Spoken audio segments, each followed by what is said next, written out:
Hello बच्चों, स्वागत है आपके अपने चैनल आरके ट्यूटोरियल में, जहाँ हम फिर से एक नई वीडियो लेकर के आ गए हैं। लेकिन ये नई वीडियो नहीं है, ये वीडियो माइक्रो ऑर्गेनिजम्स के दूसरा भाग है, सेकंड पार्ट है। पहला पार्ट वो था और वहां से जो चीज खत्म होता है, यहाँ से ये वीडियो शुरू होती है।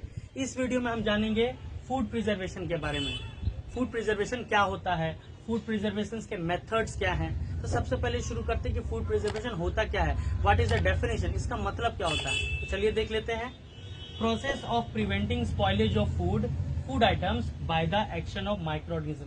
मतलब फूड प्रिजर्वेशन एक ऐसा मेथड है, एक ऐसा प्रोसेस है जिससे हम लोग खाने को बचाते हैं। किससे? माइक्रो ऑर्गेनिजम्स के एक्शन से बचाते हैं। कोई भी खाना तभी खराब हो जाता है जब उसमें माइक्रो ऑर्गेनिजम्स का एक्शन हो जाता है। माइक्रो ऑर्गेनिजम्स वहां पे पहुंच जाते हैं और अपने आप को रिप्रोड्यूस करने लग जाते हैं, तो हमारा खाना खराब होने लग जाता है। तो इसी एक्शन ऑफ माइक्रो ऑर्गेनिजम्स को रोकने के लिए ये फूड प्रिजर्वेशन मेथड का इस्तेमाल किया जाता है। तो अब कौन कौन से वो तरीके हैं जिससे हम लोग फूड को प्रिजर्व कर पाते हैं, कौन कौन से नए नए मेथड्स हैं जिससे हम अपने खाने को बचाते हैं, प्रिजर्व करके रखते हैं, उसके बारे में जानकारी कर लेते हैं। तो वैसे तो मेथड्स बहुत सारे हैं, लेकिन यहाँ पे हमने 3 मेथड्स के बारे में बताया है, और वो तीनों मेथड्स क्या है देख लेते हैं। पहला मेथड है फूड प्रिजर्वेशन का केमिकल मेथड्स, जिसमें केमिकल्स के इस्तेमाल करने से हम खाने को बचाते हैं। केमिकल्स को इस्तेमाल करके हम अपने फूड आइटम्स को बचाते हैं, सिक्योर रखते हैं by the action of micro organism. दूसरा मेथड है heat and cold treatment. Heat and cold treatment में अपने फूड आइटम को हम पहले हॉट करते हैं, गर्म करते हैं, फिर सडनली कूल करते हैं, जिससे हमारा खाना स्टोर हो जाता है, प्रिवेंट हो जाता है, प्रिजर्व हो जाता है by the action of micro organism. तीसरा पॉइंट है स्टोरेज एंड पैकिंग। हम खाने को इस तरीके से स्टोर करके रखते हैं, इस तरह से पैक करके रखते हैं कि उस फूड आइटम में माइक्रो ऑर्गेनिज्म पहुंच ही नहीं पाते, अपना एक्शन दिखा ही नहीं पाते, जिससे हमारा खाना लंबे से लंबे समय तक चलता है।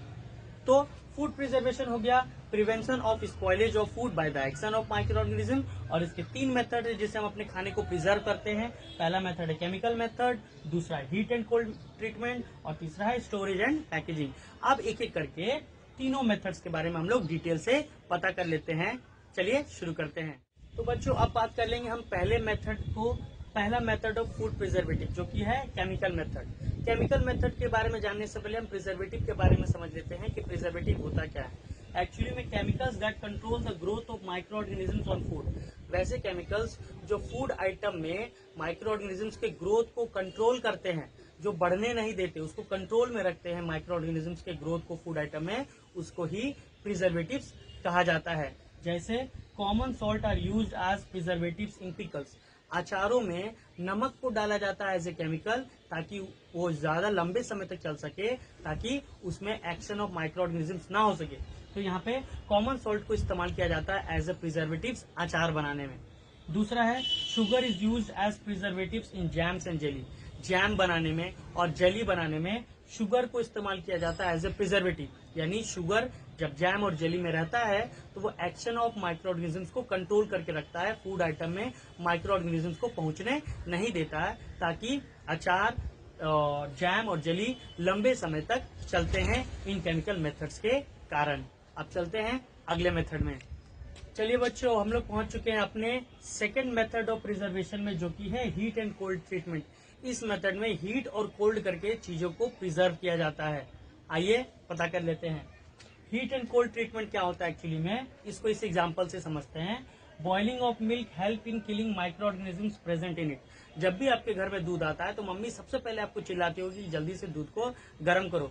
गर्म करने से एक्चुअली में होता क्या है, इसके अंदर में मौजूद पहले से माइक्रो ऑर्गेनिजम्स होते हैं, वो गर्म होने से टेम्परेचर बढ़ जाता है, और बढ़ते हुए टेम्परेचर से माइक्रो ऑर्गेनिजम्स मर जाते हैं, और वो माइक्रो ऑर्गेनिज्म से फ्री हो जाते हैं, जिससे वो फटते नहीं है।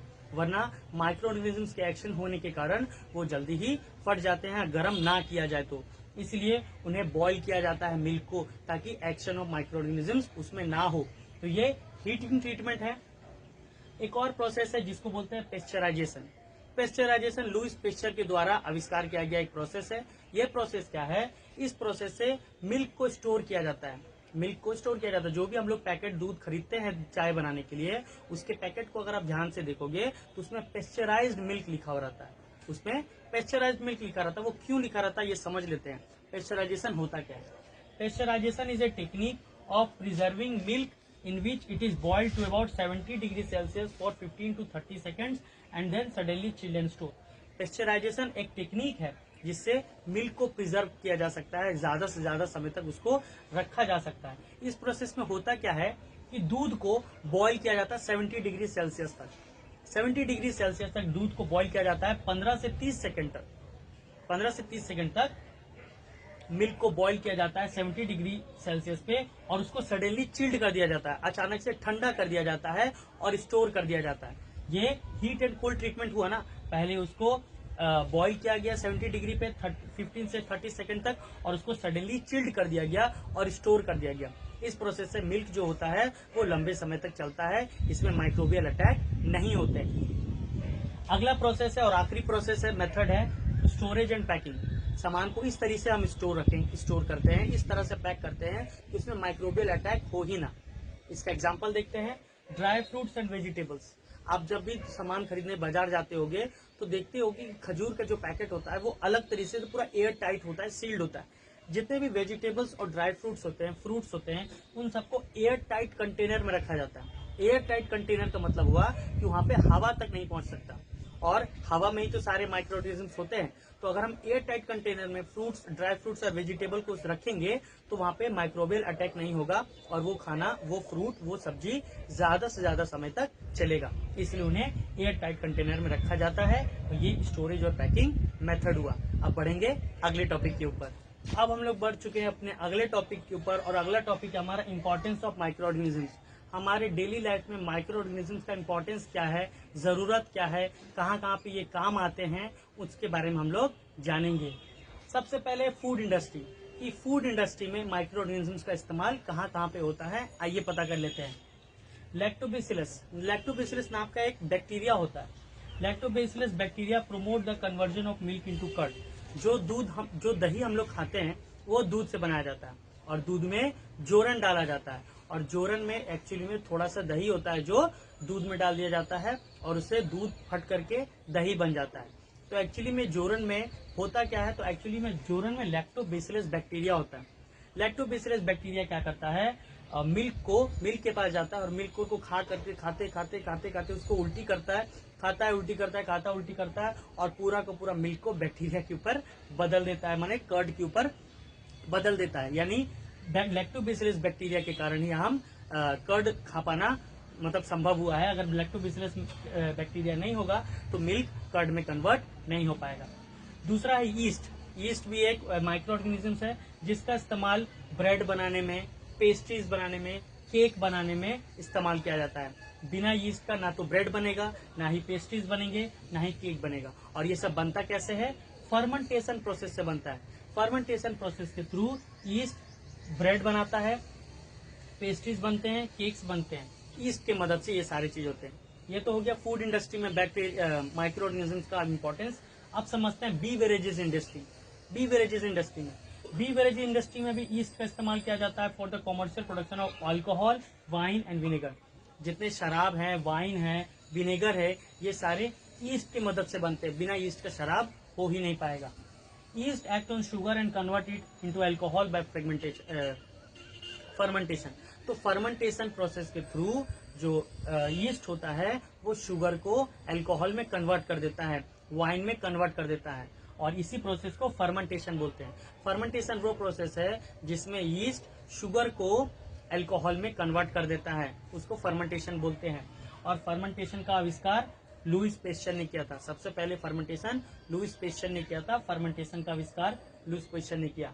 तो ये था फूड इंडस्ट्री में इम्पोर्टेंस और बीवरेज इंडस्ट्री में इम्पोर्टेंस। अब हम लोग जानेंगे मेडिसिनल इंडस्ट्री में माइक्रो ऑर्गेनिजम्स का क्या इम्पोर्टेंस है। तो बच्चों अब हम लोग पहुंच चुके हैं अगले टॉपिक के ऊपर और इम्पोर्टेंस ऑफ माइक्रो ऑर्गेनिजम्स के अगले टॉपिक में देखेंगे कि मेडिसिनल प्रोडक्शन में हमारा माइक्रो ऑर्गेनिजम्स कितना इस्तेमाल होता है। जैसा कि हम सबको पता है कि बिना माइक्रो ऑर्गेनिजम्स की मदद से दवाइयां बन ही नहीं सकती, तो कितने ज्यादा जरूरी है आइए पता कर लेते हैं। Medicine produced by certain micro organisms to kill और stop the growth of other diseases causing micro organisms are called antibiotics. Antibiotics actually में वैसे मेडिसिन होते हैं जो दूसरे माइक्रो ऑर्गेनिज्म से बनाया जाता है जो सामने वाले बीमारी वाले माइक्रो ऑर्गेनिजम्स को किल कर देता है या उसके ग्रोथ को स्टॉप कर देता है। वैसे माइक्रो ऑर्गेनिजम्स को, वैसे दवाइयां को एंटीबायोटिक्स कहा जाता है। Antibiotics are obtained from bacteria and fungi. वैसे एंटीबायोटिक बैक्टीरिया और फंगी के द्वारा मिलता है हमें।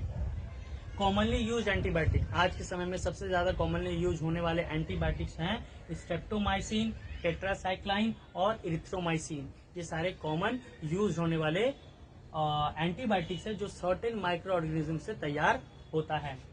पहला एंटीबायोटिक का नाम था पेनिसिलिन। पहला एंटीबायोटिक पेनिसिलिन था जिसको अलेक्जेंडर फ्लेमिंग ने बनाया था। ठीक है, अब बढ़ते हम लोग अगले टॉपिक के ऊपर। ये था इंपॉर्टेंस ऑफ माइक्रो ऑर्गेनिजम्स।